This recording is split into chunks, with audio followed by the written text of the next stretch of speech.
Indian food टेस्टच्या बाबतीत one of the best food आहे. पण जी गोष्ट आपल्या जेवणात नाहीये ती आहे प्रोटीन. आणि याच कारणामुळे आपली डाएट इतकी वर्स्ट आहे. आपलं जेवण हेल्थच्या बाबतीतही खूप चांगलं आहे. जर तुम्ही घरातलं जेवण डाळ भात भाकरी चपाती खाता तर तुम्ही खूप हेल्दी राहाल. तुम्हाला आजार लवकर नाही लागणार. तर प्रॉब्लेम काय आहे? प्रॉब्लेम आहे मॅक्रोन्यूट्रिएंट्समध्ये. मॅक्रोन्यूट्रिएंट्स म्हणजे कार्ब्स, प्रोटीन अँड फॅट्स. आपली इंडियन डाएट कार्बोहायड्रेट बेस्ड असते. तुम्ही तुमचं जेवण बघा. तुम्ही बघाल की तुम्ही किती कार्बोहायड्रेट कन्झ्युम केलेत. ऑलमोस्ट 80% तरी. बाकीचं असणार फॅट्स अँड प्रोटीन. म्हणजे आपल्या जेवणात फक्त 10% प्रोटीन असते.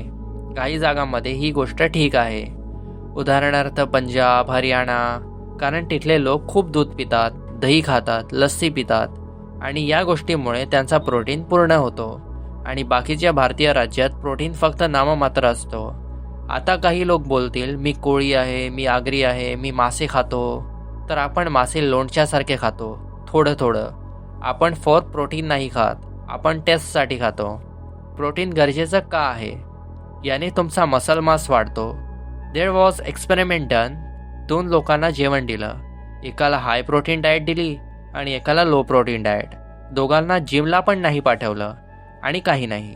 येट स्टील ज्याने जास्त प्रोटीन कन्झ्युम केलं त्याने मसल तर गेन नाही केलं, पण त्याने फॅट लॉस केलं. माहिती आहे का? जेव्हा तुम्ही प्रोटीन खाता ती आत जाऊन तुटायला खूप वेळ घेते.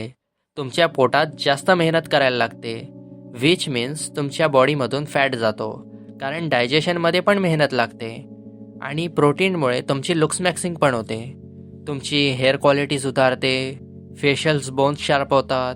हाईट वाढते, मसल वाढतात, व्हॉइस डीप होते एटसेट्रा.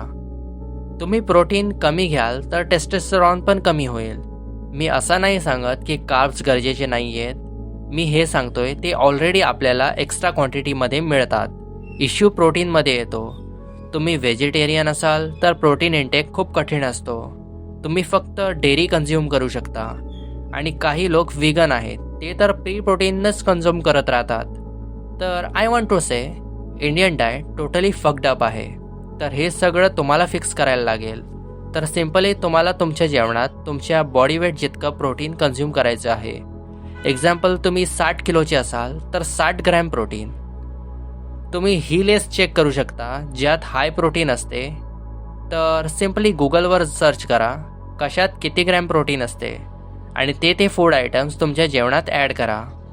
तर आजसाठी इतकंच. Stay strong.